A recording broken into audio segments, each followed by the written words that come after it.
Now let's dive deep into this big LGBTQ story for today. I'm Trinidadi, and let's queer up the USA view. Pride wins as Dupont Circle stays open for WorldPride after LGBTQ pushback. Hotspots Happening Out has a large group in Washington for WorldPride. The LGBTQ plus community is celebrating a major win just days before WorldPride descends on Washington, D.C. On Tuesday morning, D.C. Councilmember Zachary Parker announced that the National Park Service has rescinded its controversial plan to close Dupont Circle Park during the main Pride weekend. He wrote on Twitter, quote, "The park is central to the LGBTQ community and neighbors will be able to enjoy it this year for World Pride." Just a day earlier, the Park Service had said it would fence off the park from Thursday to Monday, citing $175,000 in vandalism from 2023 and a formal request from DC police.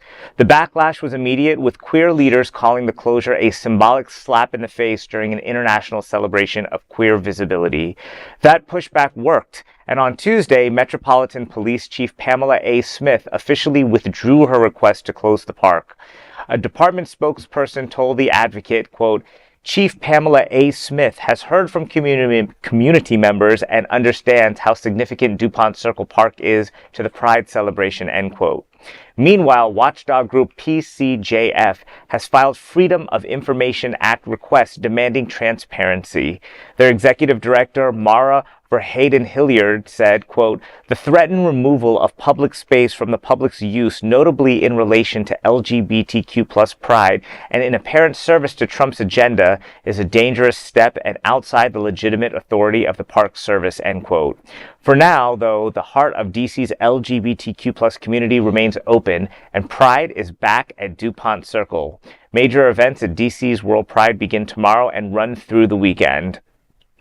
You know, it's hard sometimes to determine what is political maneuvering and what is actually true, right? And in this, I used to give the benefit of the doubt a little bit more in previous administrations, but it's pretty clear that messages are being sent from the top that you need to close this under the guise of something else. Oh, you know, they vandalized something 2 years ago, so, you know, we just have to close it for this gay event that you guys are doing. But, you know, was it open last week? Was it open the week before? What about this is a little bit different than the others, right? So, Pamela, you know, I'm not sure what kind of game you're running and who told you what to do, and maybe if you feel fear of retribution, but that fear or that Transparency Act, you know, I'm hoping that we actually get to the bottom of this and that people who are fearful of maybe the Trump agenda and Trump appointees will also be fearful of the backlash that they're going to get from the other people, the other side of things when it goes public and everything is transparent. So it's my hope for everybody who's in that position of feeling like they're being bullied to do something. Just remember, there's backlash on the other side of things too. Well, you know, this is what queer resistance looks like, right? This is a win, you know what I mean? Like when the Park Service tried to fence off Dupont Circle, the heart of DC Pride, basically, the LGBTQ plus community didn't flinch. We pushed back and we won. You know, at the end of the day, Pride isn't just a party. It's a protest. It's a presence. It's a freaking promise. And World Pride is going to kick off regardless. All right. We're going to have our park to do our event in, and you can't silence us. That's it. Yeah. Yeah. Well, I like what you said, you know, in a previous segment about, you know, Pride going back to kind of its roots. I think maybe for the past few years after gay marriage was passed, we kind of maybe rested a little bit too easy on our laurels about what Pride is and becoming very commercial and just remembering it's always a struggle. Yeah. There's always something going on that's threatening to tear us down because we're just a smaller percentage of the population. And if you let it go unchecked, that majority group can just cannibalize us within our own country. So we always have to be vigilant about that. And yeah, I have been ignited in a different way being a queer male that I always need to be more vigilant about that and to speak up when I can. And maybe this is where we decommercialize Pride and just make it, you know, a festival again and a party and a celebration.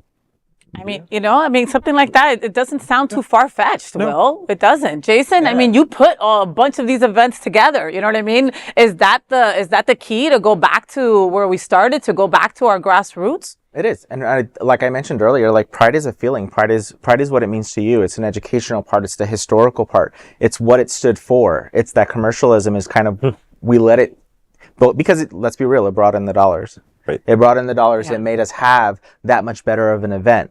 But pride could be a picnic with the 5 of us kikiing over. It's true. Like Yep. let's go have a Yeah, you're barbecue absolutely and right. we can have Air a pride conditioner, event. yeah. If you ever, because, people have been bringing up, why do you still need pride?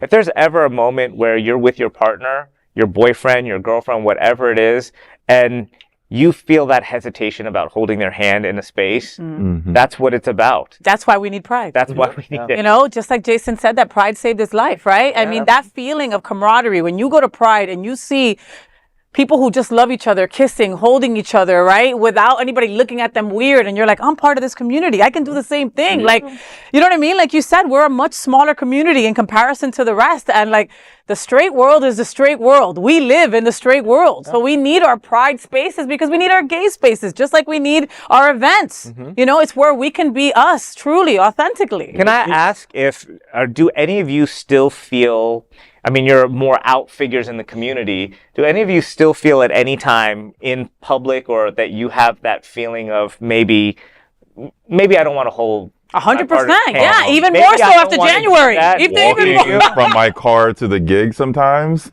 In drag? When I do gathering on Wednesdays and I park, I can't park right in front of the venue because it's already filled up. Yeah. And I got to park like a block away. I'm like, I got to choose to be brave. I got to get out this car, looking the way I look, because I'm not taking this off just to repaint. I have work to go to, and everyone should respect that. And I got to carry that with me, grab my garb, put the wig on, and walk to the gig. And no matter what kind of looks I get, I have to walk confidently. Because if they see me looking scared, they're going to know, okay, they know this isn't right, so I can tell them this isn't right. No, I got to be confident in that. So that's another reason we have pride. When you go to a queer event, and then you call the Uber to go home, and you're like, you don't know if this Uber is going to pull up, see me in my short shorts and my crop top and cancel the ride. That's why we have pride. Yep. For those instances alone, where we are out in spaces where we don't feel like we have numbers on our side, but we still choose to be brave every single day because we have to. That's why we have pride. Pride is to be proud of yourself. We are very proud to be who we are. We're not all on the same level of that. Some people started way younger. Some people started doing it more recently. But we're all working for the same journey. And that's to be proud of ourselves and to be brave in doing so. And also that you're not alone. There's a bunch of us out there to help you out. And in Miami, just to say, because you guys are probably some of the most outspoken, like carrying that flag for, the whole community, and for you all to feel that way at times. And in a city which Miami and Wilton and this whole South Florida area is generally a bit more accepting of the LGBTQ community. And there's more of us. There's more of us down here than in other places. And I remember maybe 5 years ago, I just remember I needed to be more out because I always kind of kept my identity a little bit more on the down list, nobody's business. But I remember like some kids that I heard in like some town in Mississippi that are like looking for somebody to say that there's hope, to like give them some kind of hope. And so we have to carry that flag, if you feel that in your heart for all those other people. That's for me what pride is about. Amen. I love that, Trini. And that is the big LGBTQ story for today. There is no other queer nonprofit media platform like this in the entire world. Support our LGBTQ stories by subscribing and sharing Queer News Tonight.